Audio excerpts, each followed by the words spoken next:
All right, we've got another list today. We've got a top 5 list of personas you don't want to play with. These are the people that when you go to the tee sheet and you look on there, and there's one spot available, these are the people you go, actually, I'm not going to play tomorrow. Yeah. Or you're a bit wary about putting your name in the first slot because who knows who joins you, and then you wait until the last spot, but then you're like, oh, I'm not playing this week now. So number 5, we have the slow player. Reason it's number 5 for me is, yes, it's annoying and you don't want to be paired with them, but compared to these other 4, it's not too bad. I do find with the slow player, once you know he's slow, you can kind of get it into your head and you go, okay, cool, I'll just take my time and do my own thing while they're taking their time. Yeah. It's often the stuff around the golf that's the annoying bit, or certainly for me, it's the niggle of, like duffing a shot, let's say 20 metres, and not taking their bag with them, but walking up to hit that 20-metre shot and then walk. It's just a little stuff, I think, that can be just that little niggly piece. Yeah. So I think, I'm a bit with you. Slow play's a bit, or the slow player, not perfect, unless you're playing bad, and then it's really frustrating. I think all of these are made worse if you're playing bad. If your round's not going so great, each of these just exponentially makes it worse. Yeah, 100%. Number 4, the big talker. The guy that, he used to be good or shot his best score at bloody some famous golf course. Yeah, I mean, celebrate your successes and stuff, but just time and a place, I think. I think for me, I just don't care for a start. But you haven't hit it past me all day. And you're telling me how last week, I was hitting a 300 dead straight all day long. Yeah. Hey, you haven't hit one past 220 today. Yeah. If it's one of your mates, it can be quite funny because, you can play along and mock them a bit. But if it's the guy at the club who you don't really know that well, but and when they take you by surprise, I think that can be a bit funny. If you don't know much about them and then all of a sudden, that can be quite funny. So number 3, we've got the cheat. And I do wonder if the big talker, how good I used to be, ends up going into number 3 and becoming the cheat. Having these memories of how good you used to be and then going, man, I can't quite play to that and get into that realization. But there's a few little ways I can manipulate my score and give the perception that I'm still that good. Yeah. And golf's a funny one, because what does cheating look like? It can be as simple as mark your ball, and then when you put it back, you're just an inch closer.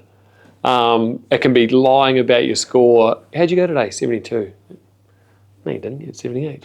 Or, like the old, found my ball, it's up here.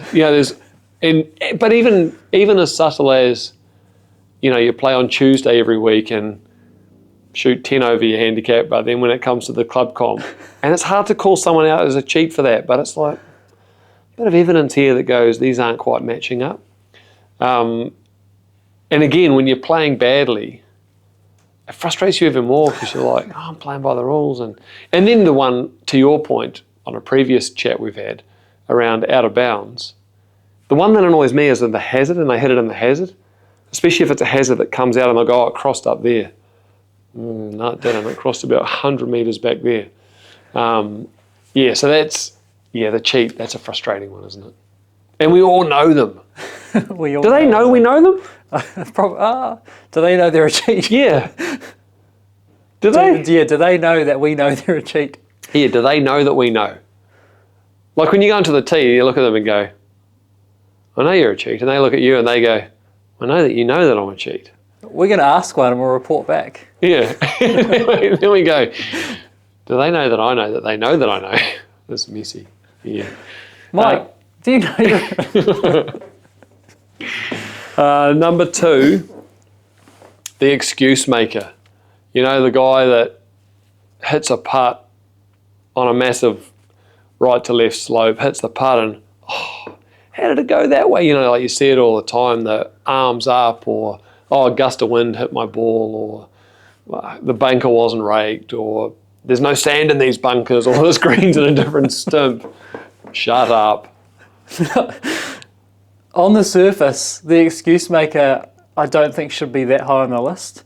But when we put this together, we started talking about this, and we put some personas alongside them. And this is the person you really don't want to be paired with. Yeah. Every time. Oh, it broke uphill. Yeah. I promise you it didn't. Pretty sure gravity doesn't I work had like the that. perfect part. How'd that not? Oh, you didn't hit the perfect part. Yeah, it would have gone in.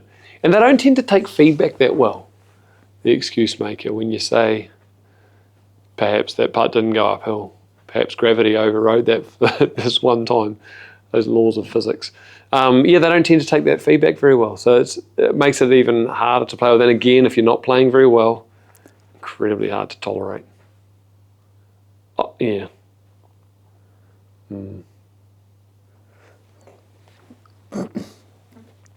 Number one. Number one. Again, on the surface, probably not something that you would immediately put at number one. But at number one, we've got the commentator. Yeah. We all know one. Yeah. Every club's got at least one. Yeah. It is the guy that just is non-stop. He's relentless the entire round. Yeah. A common theme, if you're playing bad, these people make it exponentially worse. This one for me just does it. I don't get particularly angry on the golf course, but this pushes me over the edge. Yeah. Yeah, you hit it in the trees. I hit it, man. I know it's in there. Oh, it's in the trees. Thanks, man. Appreciate it. Well, like every shot you hit, there's some fucking commentary around it. Like, I can see it. Why didn't you aim at the flag? Good one, man. Yeah. I'll try and do that next time. Yeah. They're a unique breed. And even when your ball's in the air, get up. Or the one that I hate, good shot. Don't talk to my ball. Yeah. Get your lips off Brownie. I used to actually, maybe I'm the commentator. I remember caddying for Brownie once, and Mark Brown, and he had a shot, and I said something like "get up" or "sit" or something, and he was like that, and just looked at me and goes, "Get your lips off my ball." So I knew my place then. But maybe I'm the commentator. Maybe I'm the guy no one wants to play with. But worse when you hit a shot and you know you've hit it out of the neck, but it started straight and good drive, and then it just gets that gear effect curl into the trees. I mean, you hate being the guy that says good drive and then it isn't. But yeah, there's nothing more frustrating than just every single shot.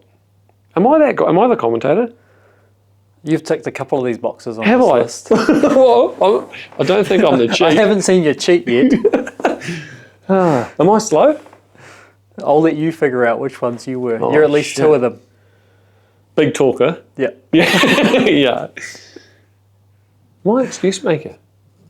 Or the commentator. You're the commentator. Oh, shit. Number one. So for all of those that I've played with in the past and will play with in the future, I apologise. I must be. And I said it was number one. Oh, no. So that's our top 5 lists of personas you do not want to play with. Did any of them surprise you? Is there anyone that you see on the tee sheet that you think, mate, I'm out, it's not worth playing? Let us know what you think. Thanks for watching. I'm that guy. I'm the guy on the tee sheet.